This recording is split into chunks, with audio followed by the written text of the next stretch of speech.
नमस्कार, देवभूमि चैनल में आपका स्वागत है। आज के इस वीडियो में हम बात करेंगे निर्जला एकादशी पर किए जाने वाले विशेष उपाय की। वह उपाय जिसको अगर आप निर्जला एकादशी पर करते हैं तो आपके घर में माता लक्ष्मी का हमेशा वास रहेगा। आपके घर में कोई भी आर्थिक परेशानी, कोई भी आर्थिक संकट है वो हमेशा हमेशा के लिए ख़त्म हो जाएगा, क्योंकि ये एक अचूक उपाय है। जब भी जिसने भी किया है उसके बारे न्यारे हो गए हैं। ये वो उपाय है जो शास्त्रों में वर्णित है, जो बड़े बड़े महर्षियों ने बताया है और इसको पुराणों में भी वर्णित किया गया है।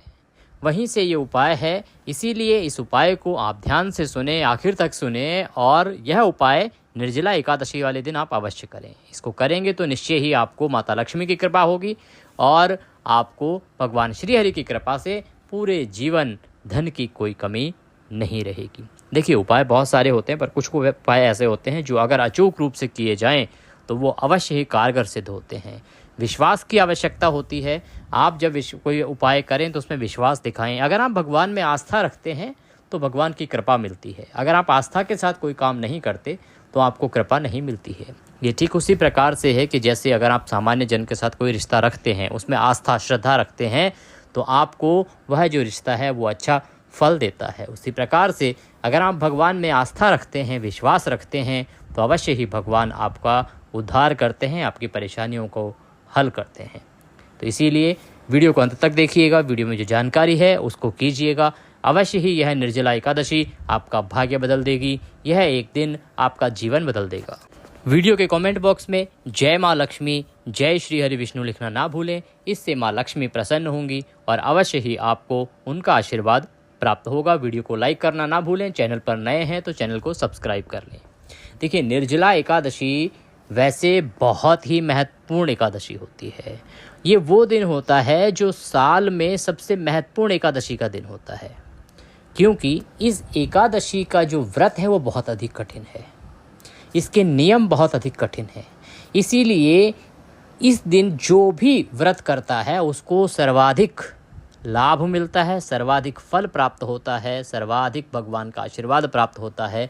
कहा तो यहाँ तक जाता है पुराणों में कि अगर आप साल में कोई भी एकादशी का व्रत नहीं कर पाते हैं, सिर्फ एक निर्जला एकादशी का व्रत कर लेते हैं, तो आपको 24 एकादशियों का व्रत करने का फल प्राप्त होता है। इसका वर्णन निर्जला एकादशी की कथा में भी आता है। आप सुनना चाहें तो सुन सकते हैं। निर्जला एकादशी की कथा हमारे चैनल पर उपलब्ध है और अगर आप चाहेंगे तो डिस्क्रिप्शन बॉक्स में आपको उसका लिंक भी प्रदान कर दिया जाएगा। निर्जला एकादशी का जो व्रत है उसमें वर्णन आता है कि जब पांडव अपने अंतिम समय में स्वर्ग की प्राप्ति, भगवान वैकुंठ के धाम की प्राप्ति चाहते थे, तो उनको भिन्न भिन्न उपाय सुझाए गए। जब उन्होंने हमारे इस जगत के प्रथम गुरु महर्षि वेद व्यास, जिन्होंने इन ग्रंथों को मुख्य रूप से हमारे जो 4 वेद हैं उनको लिखा है, उन्होंने स्वयं कहा कि हे भीम, उन्होंने पहले बताया कि आप 4 एकादशी करो, 2 एकादशी करो। भीम ने कहा कि हे महर्षि, मैं तो एक दिन से अधिक भूखा नहीं रह सकता, तो मुझे कोई ऐसा व्रत बताएं जिसके एक के करने से ही मेरे जीवन का उद्धार हो जाए। तब उन्होंने भीष्म को कहा कि आप निर्जला एकादशी का व्रत करें निर्जल रह के, तो अवश्य ही आपका उद्धार हो जाएगा। तब भीम ने पहली बार निर्जला एकादशी का व्रत किया था और तभी से इसको भीमसेनी एकादशी या पांडव एकादशी के नाम से भी जाना जाता है। तो देखिए, ये जो दिन है इसका महत्व इतना अधिक है। अब इस दिन अगर कोई उपाय किया जाएगा तो उसका फल अपने आप ही कई गुना अधिक बढ़ जाता है। इसीलिए हम कह रहे हैं कि ये जो उपाय आपको बताने जा रहे हैं हम आज के इस वीडियो में, ये कुछ जो उपाय हैं उनको अगर आप एकादशी वाले दिन करते हैं तो अवश्य ही माता लक्ष्मी प्रसन्न होंगी, भगवान श्री हरि विष्णु प्रसन्न होंगे और आपके घर में जो भी आर्थिक परेशानी है वो दूर होगी और आपको इतने धन की प्राप्ति होगी कि आपका जीवन सुखमय हो जाएगा। जीवन की सारी परेशानियां दूर हो जाएंगी। निर्जला एकादशी की बात करते हैं। निर्जला एकादशी इस वर्ष देखिए 17 और 18 2 दिन है। 17 तारीख को प्रातः 4:42 पर ये आरंभ होगी और 18 तारीख को सुबह 6:27 पर ये समाप्त हो जाएगी। इस प्रकार से दोनों ही दिन सूर्य उदय के अनुसार सूर्य के मुख से ही एकादशी है, इसीलिए आप दोनों ही दिन दान पुण्य कर सकते हैं। व्रत अगर आप करना चाहते हैं तो इसका जो व्रत है वो श्रेष्ठ व्रत बताया गया है, जो द्वादशी युक्ता होता है, इसीलिए इसका जो व्रत है वो आप 18 जून को करेंगे। दान पुण्य का कार्य आप 17 जून को भी कर सकते हैं। आप इस दिन दान कीजिए, गरीबों को भोजन कराइए, पानी बंटवाइए, प्याऊ बनवाइए, हो सके तो किसी मंदिर में जाके पंखे दान कीजिए, फल दान कीजिए, रूह अफ़ज़ा आदि दान कीजिए। इस प्रकार के वस्तुएं दान करने से आपको अवश्य ही प्रभु की कृपा प्राप्त होती है, एकादशी का फल प्राप्त होता है। अब बात आती है उस उपाय की कि आखिर वो उपाय है क्या जो आपको इस दिन करना चाहिए। इस उपाय को करने से किस प्रकार से आपके जीवन में परिवर्तन आ जाएगा, आपको बताते हैं वो 5 उपाय जो आप कर सकते हैं इस निर्जला एकादशी। उपायों के परिणाम स्वरूप माता लक्ष्मी प्रसन्न होती हैं और आपको अवश्य ही उनका आशीर्वाद प्राप्त होता है। एकादशी वाले दिन आपको सुबह ब्रह्म मुहूर्त में उठ जाना चाहिए। ब्रह्म मुहूर्त में अगर आप नहीं उठ सकते हैं तो सूर्योदय से पहले अवश्य उठ जाएं। स्नान आदि करने के बाद सूर्य को जल दें। उसके बाद आप जो उपाय करेंगे वो आप पूजा करते समय, जब भगवान विष्णु की पूजा कर रहे हैं तो आप भगवान विष्णु को पूजा के दौरान मंजरी, तुलसी की जो मंजरी होती है वो अर्पित करें। आप भगवान विष्णु को इस दिन तुलसी की मंजरी चढ़ाएं।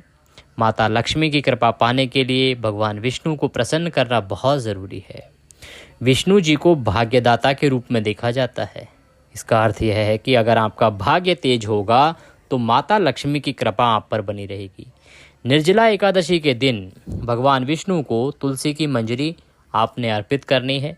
इससे भगवान विष्णु की कृपा आप पर बरसेगी और माता लक्ष्मी का आगमन आपके घर में होगा। ये जो मंजरी है ये आप खुद बना सकते हैं। अगर खुद नहीं बना सकते हैं तो आप जो फूल वाले होते हैं उनसे भी ला सकते हैं। इसके बाद आपको निर्जला एकादशी पर लक्ष्मी सूक्त का पाठ करना है। जैसे श्री सूक्त होता है वैसे ही एक लक्ष्मी सूक्त होता है। निर्जला एकादशी के दिन सुबह जल्दी उठकर नहाने के बाद सूरज निकलते समय आपको लक्ष्मी सूक्त और श्री सूक्त का पाठ करना है। इनका पाठ अगर आप करते हैं, इस उपाय को निर्जला एकादशी से शुरू करके 108 दिनों तक करें। दिन में 11 बार इन सूक्तों का पाठ करेंगे तो आपकी जो भी आर्थिक तंगी है, जो भी परेशानी है, वो 100% समाप्त होगी। ये इतने शक्तिशाली उपाय हैं। अगर आप इसको निर्जला से आरंभ करते हैं और 108 दिनों तक 11 बार इन सूक्तों का पाठ करते हैं तो आपकी आर्थिक तंगी दूर होना निश्चित है। निर्जला एकादशी पर माता लक्ष्मी और विष्णु जी को एक विशेष अभिषेक किया जाता है। ये अभिषेक क्या है? देखिए, जीवन में अगर आर्थिक तंगी का दौर चल रहा है तो आपको निर्जला एकादशी का व्रत रखते हुए देवी लक्ष्मी और विष्णु जी का जो अभिषेक है वो विशेष रूप से करना है। कैसे करना है कि निर्जला एकादशी पर कच्चे दूध से उसमें थोड़ा सा केसर मिला लें और माता लक्ष्मी और विष्णु जी का अभिषेक करें। कच्चे दूध से कैसे करेंगे? पहले आप शुद्ध जल से उनको स्नान कराएंगे, फिर कच्चा दूध लीजिए, उसमें केसर मिलाइए, केसर मिला के उससे भगवान का और माता लक्ष्मी का अभिषेक कराइए। फिर अभिषेक करा के पुनः शुद्ध जल से अभिषेक कराइए। ये आपके लिए बहुत अधिक फलदायी होगा। निर्जला एकादशी पर आप पर्स में एक चांदी का सिक्का रख सकते हैं। ये उपाय बहुत कारगर है। अभी तक पिछले कई सालों में हमने बहुत लोगों को बताया है और जिसको बताया है उनको फ़ायदा इसका अवश्य हुआ है। निर्जला एकादशी पर लक्ष्मी की कृपा पाने का एक जो तरीका है वो ये है कि निर्जला एकादशी की सुबह पूजा करके चांदी का सिक्का देवी लक्ष्मी और विष्णु जी को चढ़ा दें। जब आप पूजा कर रहे हैं भगवान विष्णु और माँ लक्ष्मी की, एकादशी की जब पूजा करेंगे उस दौरान, तो उसी समय एक चांदी का सिक्का लें, उसको रोले कुमकुम आदि से तिलक लगाएं, उसको पूजित करें और भगवान विष्णु और माता लक्ष्मी को चढ़ा दें। फिर अगले दिन जब आप व्रत का पारण करेंगे तो पारण के बाद प्रसाद रूप में इस चांदी के सिक्के को अपने पर्स में रख लें। पहले वहाँ से उठाएंगे, अपने माथे से लगाएंगे, भगवान को नमस्कार करेंगे और अपने पर्स में रख लेंगे। इससे जीवन में आर्थिक खुशहाली अवश्य आएगी। आपके जीवन, आपका जो पर्स है वो हमेशा नोटों से भरा रहेगा। एक और साधारण उपाय आपको बताते हैं जो बहुत कारगर है। निर्जला एकादशी पर आप तिजोरी में एक चीज़ बताते हैं, इसको अगर आप रखते हैं तो अवश्य ही माता लक्ष्मी की कृपा आपको प्राप्त होती है। आपकी तिजोरी जो है वो अवश्य ही भरी रहती है। निर्जला एकादशी के साथ जो आप ये जो उपाय है इसको शुक्रवार को भी कर सकते हैं, क्योंकि शुक्रवार को भी माता लक्ष्मी की पूजा की जाती है। तो प्रत्येक शुक्रवार को माता लक्ष्मी को प्रसन्न करने के लिए भी ये उपाय किया जा सकता है। आप अगर धन लाभ चाहते हैं तो निर्जला एकादशी के दिन अशोक के पेड़ की जड़ तिजोरी में रखें। एक अशोक का पेड़ आता है, उसकी जड़ लाइए, माता लक्ष्मी को नमन कीजिए, लक्ष्मी को स्मरण कीजिए, ओम लक्ष्मी देव्याभ्याम नमः मंत्र का जाप कीजिए 11 बार और इस जड़ को तिजोरी में रख दीजिए। फिर देखिए माता लक्ष्मी किस प्रकार से प्रसन्न होती हैं और आपकी तिजोरी में भंडारे भर देती हैं। तो ये कुछ उपाय हमने आपको बताए, इनको अगर आप करते हैं तो अवश्य ही आपके जीवन से आर्थिक परेशानी दूर होगी और घर में धन की वर्षा अवश्य होगी। अगर आपका कारोबार ठीक नहीं चल रहा है तो कारोबार के माध्यम से धन आएगा। अगर आपकी नौकरी ठीक नहीं चल रही है तो नौकरी अच्छी होगी और वहाँ से धन आएगा। अगर आपको कोई प्रॉपर्टी को लेके कुछ विवाद चल रहा है वो नहीं बिक रही है, किसी विवाद में है, तो वहाँ से वो सब परेशानी हल हो जाएगी और आपको धन आएगा। धन किसी भी मार्ग से आए, आपको अवश्य धन की प्राप्ति होगी। ये उपाय आप कीजिए, एकादशी का व्रत कीजिए, भगवान श्री हरि का पूजन कीजिए, आपकी मनोकामनाएं पूर्ण होंगी। इसी कामना के साथ इस वीडियो में अभी के लिए इतना ही। वीडियो अच्छा लगे तो लाइक अवश्य करें, कमेंट बॉक्स में जय श्री हरि लिखना ना भूलें। अगले वीडियो में फिर होगी आपसे मुलाकात, तब तक के लिए जय श्री हरि।